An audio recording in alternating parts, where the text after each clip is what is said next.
Moi, j'ai fait la bonne. Tu as déjà fait la bonne, toi? Moi, j'ai fait la bonne. Dans la maison d'un couple zimbabwéen. Et j'étais enceinte. J'étais enceinte de ma fille. Environ, combien? 6, 7. Mon mari m'a dit, tu fais pas ça. Shalom bien-aimé dans le Seigneur Jésus-Christ. Aujourd'hui, la servante de Dieu, pasteur Joël Gloria Cabassel, pasteur responsable de l'église Assemblée évangélique Nouvelle Alliance de Kinshasa, parle de sa vie pendant le moment difficile. Dans ce témoignage, elle nous exhorte à ne jamais baisser les bras pendant les épreuves de la vie car les épreuves ne sont jamais une fin en soi, mais elles servent toujours à mettre à l'épreuve l'authenticité et la sincérité de notre foi. Nous pouvons considérer les épreuves que nous traversons comme un sujet de joie complète parce que nous savons que toute difficulté est dans les mains de notre Seigneur et Maître. Le Seigneur peut nous placer devant une épreuve pour nous pousser hors de notre zone de confort et de nos réseaux de soutien autres que lui. Nous sommes amenés à tomber à genoux et à confesser, « Qui d'autre ai-je au ciel ?» Psaume 73 verset 25. Abonnez-vous, aimez et partagez afin d'apporter l'évangile de Jésus-Christ aux nations. Que la bénédiction de Dieu soit votre partage dans le nom puissant de Jésus-Christ. Amen. Dans la vie de tout fils de Dieu, il y a une saison inévitable. Une saison qui a la capacité de vous détruire mentalement, de vous détruire spirituellement et même de détruire votre vie communautaire. Mais cette saison est obligatoire dans la vie de tout fils de Dieu. Que quelqu'un me dise obligatoire.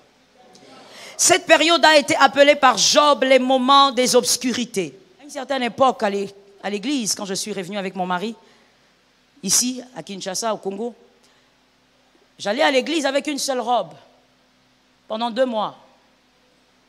Avec une seule robe, chaque dimanche. Le problème avec cette robe, c'est qu'elle était tellement robe. C'est-à-dire quoi? C'est-à-dire qu'il est difficile que tu voies cette robe et l'oublier. Et donc, il est difficile que tu ne te rappelles pas que c'est la robe que j'avais portée. Je venais avec. Chaque dimanche. Et une fois même, une dame de l'église, elle est ma sœur dans le Seigneur. Elle vient me saluer. Vous voyez les salutations de la fin. Il y a des salutations de la fin qui ne sont pas des salutations. Elle vient là, elle dit, comment tu vas? Je dis, ça va bien. Ah oui, t'es sûr? Je dis, oui, ça va. Il dit, mais tu sais que ça se parle, hein? Ça se raconte. Hein? Je dis, de quoi tu parles?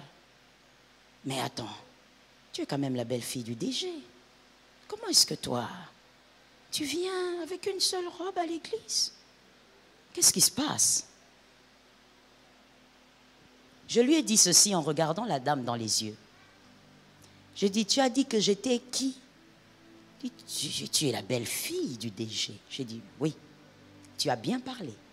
Je suis la belle-fille. Mon mari n'est pas DG. Tu as compris cette phrase? Elle me regarde et me dit, bon, ça veut dire quoi? Je dis, ça veut tout simplement dire que je porterai ce que tu souhaites là, quand Dieu bénira mon mari ou quand Dieu me bénira. Et après ce dimanche, l'autre dimanche, je suis venue avec ma robe. Je suis venue avec ma robe. Très calme, très à l'aise, sans problème. Au fait, qu'est-ce qui s'était passé? C'est qu'en voyageant, en revenant, déjà que j'étais traumatisée par le fait de revenir ici, en revenant maintenant, tu sais, c'était vraiment comme la femme de Lot. Hein? Quand je revenais là, c'était comme la femme de Lot, je vous assure, maman Georgette. Même quand on traversait le fleuve Congo là, donc, si je me retournais, si je pouvais... statue de sel. C'est-à-dire, mon cœur était resté là-bas. Alors, en revenant, comme je voulais déjà pas revenir, le Seigneur a insisté, j'ai dit, bon, en tout cas, le Congo là, c'est le chaos total. Alors, je prends la valise, je remplis la valise des effets de ma fille. J'ai dit, je veux qu'elle manque de rien. Vraiment, je veux qu'elles ne sentent pas la différence. Or, c'est faux. Je remplis et je dis, bon, moi, tous mes effets peuvent rester. Alors, j'ai amené seulement les effets de ma fille. Et j'ai amené ma fameuse robe. Mon frère, ce que tu vis dépend d'où tu vas. Et même si les gens te jugent par rapport à ce que tu vis, toi, tu sais là où tu vas.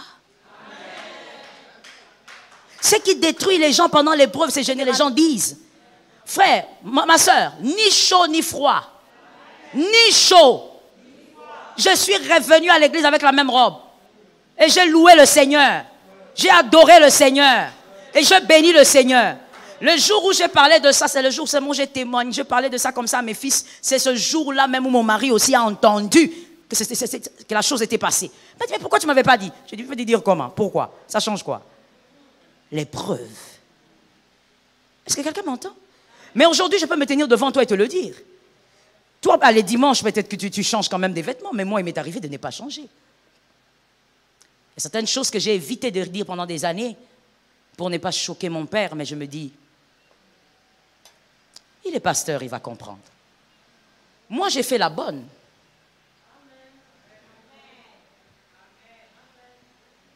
Tu as déjà fait la bonne, toi?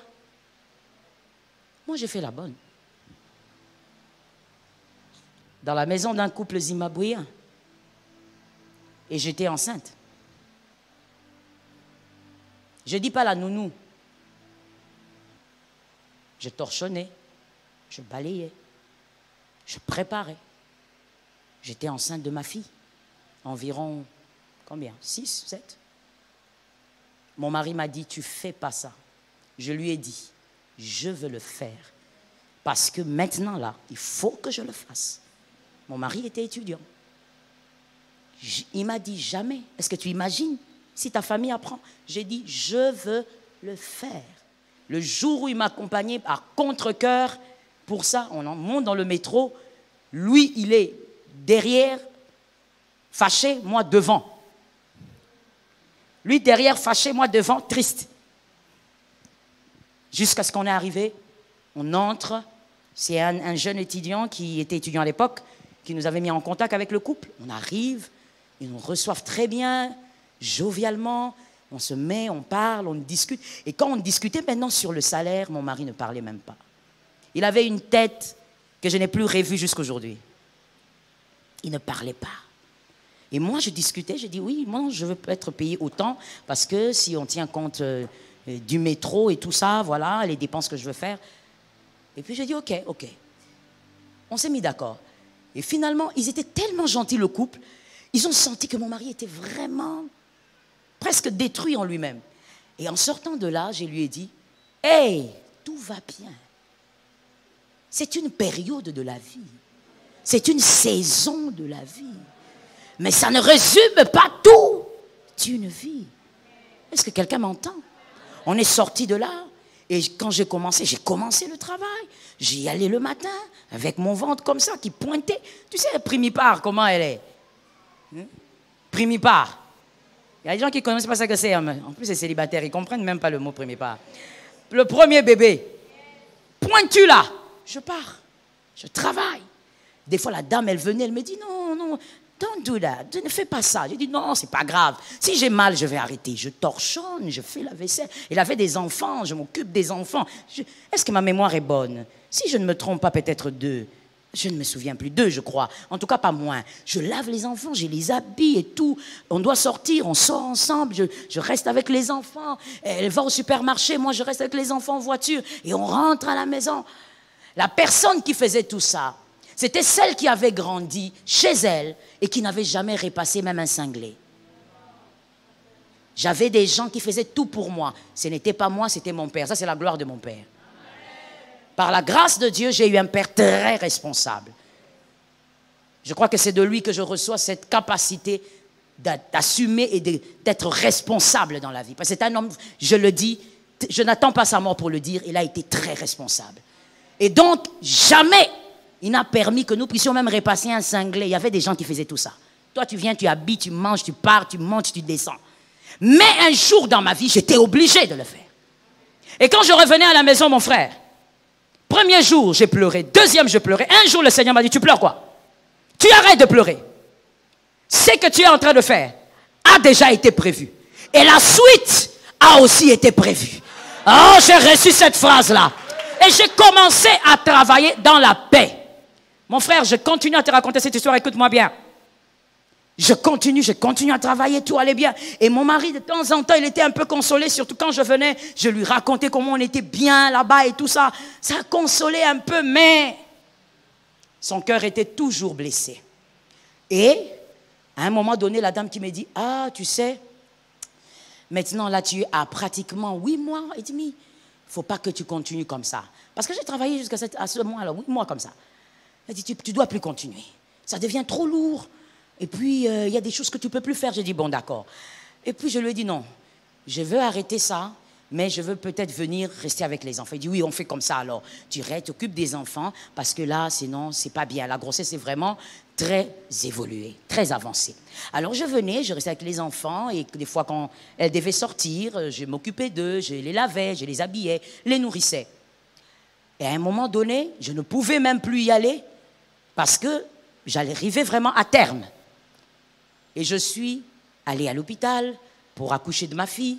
Dieu a été avec nous, j'ai eu ma fille. Quand j'ai eu ma fille, le premier ou le deuxième jour, on vient m'annoncer à l'hôpital, une infirmière vient me dire, il y a un couple qui veut te voir. Je dis, ok, ils peuvent venir. Et quand je vois c'est le couple, je suis heureuse de les voir. J'ai dit, oh, gloire à Dieu, on s'embrasse. Parce qu'ils étaient de couples chrétiens, ils étaient adventistes. On a prié ensemble et ils ont béni le Seigneur, ils étaient contents pour moi. Et ils m'ont dit, bah, Joël, on t'a amené un peu d'eau. J'ai dit, ah merci, surtout en ce moment, j'ai besoin d'eau, il faut que je boive beaucoup. Frère, c'était pas de l'eau. Des cartons sont entrés d'eau, de jus, les vêtements de ma fille. Des histoires dont je n'avais pas besoin sont entrées. Je dis, mais ça va, on va mettre tout ça où? Ça va prendre la place de la chambre. Elle me dit, ah, ça va prendre la place? D'accord, on va s'arranger, on va amener ça à la maison. Ils ont amené à la maison. Le jour de ma sortie, ils sont venus. L'homme est venu. Il me dit, mais il y a déjà une voiture. Je dis, oui, les frères de l'église sont venus. Bon, on va alors à la maison. On est allé à la maison. J'ai trouvé la chambre. Ils avaient arrangé la chambre. Ils ont mis des fleurs. Toi, tu... Zambasonga. Frère. Ils ont mis des fleurs. Ils ont arrangé. J'étais là, j'étais presque en larmes. J'ai dit, mais qu'est-ce qui se passe ici? Et les autres sont venus, les dames de l'église, magnifiques, de l'église réformée de Tunis, sont venues. Elles ont dit, on va préparer pendant 1 semaine, matin, midi, soir. Et c'est réglé comme une horloge suisse. C'est pas comme quand toi tu me dis, je viens à 12h, tu viens à 16h. Ils viennent matin, midi, soir. Ça manquait pas. Ça commençait même à déborder dans le frigo parce qu'on mangeait pas tout. Le couple-là était là. Ils ont soutenu.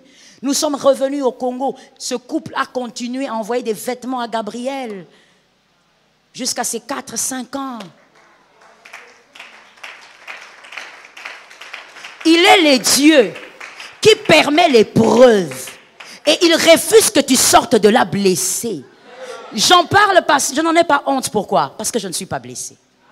Parce que je considère que cette histoire est la belle histoire qui fait partie de ma vie. Est-ce que quelqu'un m'entend? Je considère que c'est l'histoire de ma destinée. Que ça m'a fortifié, ça m'a solidifié. Et ça m'a permis de comprendre que quand quelqu'un dit qu'il souffre, il souffre. Quand quelqu'un dit je n'en ai pas, il peut vraiment ne rien avoir. Est-ce que quelqu'un m'entend? Mais tu dois refuser d'être détruit. Ne sois pas détruit en sortant de là. Et ne pense pas au passé. Frère, quand je travaillais là-bas, je ne pensais pas, oh mon père, là où il est, là comme je grandis. Oui, comme je te dis, c'est la gloire de mon père. C'est la gloire de mon père. Là, j'étais en train de vivre ma vie. Et cette vie a créé une suite. Je dis, ton épreuve va créer une suite. Refuse donc d'être détruit pendant l'épreuve. Dis à ton frère, je ne serai pas détruit. Oh, il faut le dire, le diable est en train de t'observer. Dis à ton frère, moi je ne serai pas détruit. Shalom bien-aimés dans le Seigneur Jésus-Christ. J'espère que vous avez aimé cette vidéo. Abonnez-vous et partagez pour porter l'évangile de Jésus-Christ aux nations, car il y aura plus de joie dans le ciel pour un seul pécheur qui se repent. Merci de faire partie de notre famille Wonderful Jésus-Christ.